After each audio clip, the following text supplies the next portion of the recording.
Hello viewers, আসসালামু আলাইকুম। HD Bangla টিপ চ্যানেলের নতুন আরেকটি ভিডিওতে আপনাদের স্বাগতম। দূরে এবং কাছে, দেশ এবং দেশের বাইরে যারা আমার ভিডিওটা দেখছেন সবাইকে আন্তরিক অভিনন্দন জানিয়ে শুরু করছি নতুন ভিডিও।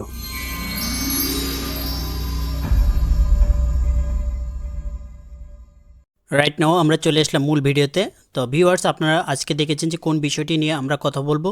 তো পাসপোর্ট আপনি আবেদন করেছেন এবং যে ভুলের জন্য আপনাকে আবেদনপত্র জমা দেওয়ার দিন আপনাকে হয়তো ফিরে আসতে হতে পারে।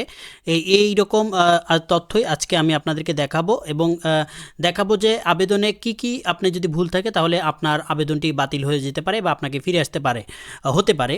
তো প্রথমে আমি এক নম্বরে বলবো যে ভুল তথ্য প্রদান, অর্থাৎ আপনার যে আবেদন করার সময় নাম এবং জন্ম তারিখ বা পিতার নামের বানান যদি ভুল দিয়ে থাকেন তাহলে আপনাকে অবশ্যই আপনাকে ফিরে আসতে হতে পারে। এবং ঠিকানার সাথে জাতীয় পরিচয়পত্র বা অন্যান্য নথির যদি ঠিকানা মিল না থাকে, মানে আপনি যে ঠিকানা আপনার রয়েছে এনআইডিতে বা সার্টিফিকেটে, আপনি যদি সেই সব তথ্য যদি আপনি ভুল দিয়ে থাকেন আবেদনের সময় তাহলে হয়তো আপনাকে ফিরে আসতে হতে পারে। শিক্ষাগত যোগ্যতা বা যে পেশা দিয়েছিলেন সেখানে যদি কোনো ভুল তথ্য দিয়ে থাকেন তাহলে সেক্ষেত্রে হতে পারে। প্রয়োজনীয় নথির অভাব, অর্থাৎ বৈধ জাতীয় পরিচয়পত্র এনআইডি বা জন্ম নিবন্ধন সনদের ফটোকপি সহ মূল কপি অবশ্যই সঙ্গে রাখতে হবে। বর্তমান ঠিকানার প্রমাণপত্র হিসেবে বিদ্যুৎ, পানি বা গ্যাস বিলের যে কোনো একটির ফটোকপি সহ মূল কপি সঙ্গে রাখা আবশ্যক। পাসপোর্ট নিবন্ধন ফর্মের বৈবাহিক অবস্থা যদি দেওয়া হয় তাহলে অবশ্যই বিবাহ সনদের ফটোকপি সঙ্গে রাখতে হবে।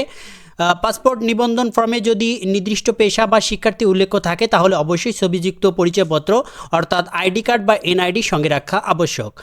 পাসপোর্ট ফি প্রদানের সমস্যা, অর্থাৎ হচ্ছে আপনি যখন সঠিকভাবে পাসপোর্ট ফি যদি আপনি প্রদান না করেন এবং তা যদি জমা রসিদ আপনার কাছে না থাকে তাহলে অবশ্যই আপনাকে এটা জন্য আপনাকে ফিরে আসা লাগতে পারে, কারণ এগুলো ছাড়া আবেদন ফর্ম জমা নেওয়া হয় না।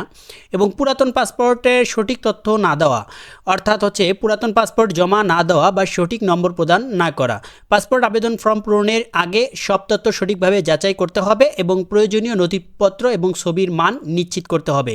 তাহলেই কিন্তু আপনার পাসপোর্টটি আপনার যেদিন আপনি জমা দিতে যাবেন, আবেদনপত্র জমা দিতে যাবেন, তাহলে সেদিন আপনাকে আপনার এই যে ভোগান্তি বা আপনাকে যে ফিরে আসার মতো কাজ সেটা হয়তো নাও হতে পারে।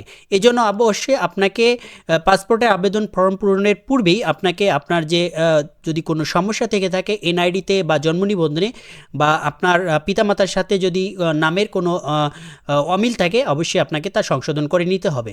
তো ভিউয়ার্স, এই হচ্ছে ভিডিওটা, দেখা হচ্ছে পরবর্তীতে নতুন কোনো আবার ভিডিওতে। ভালো থাকবেন, সুস্থ থাকবেন, এইচডি বাংলা টিপস চ্যানেলের সঙ্গে থাকবেন। আল্লাহ হাফেজ।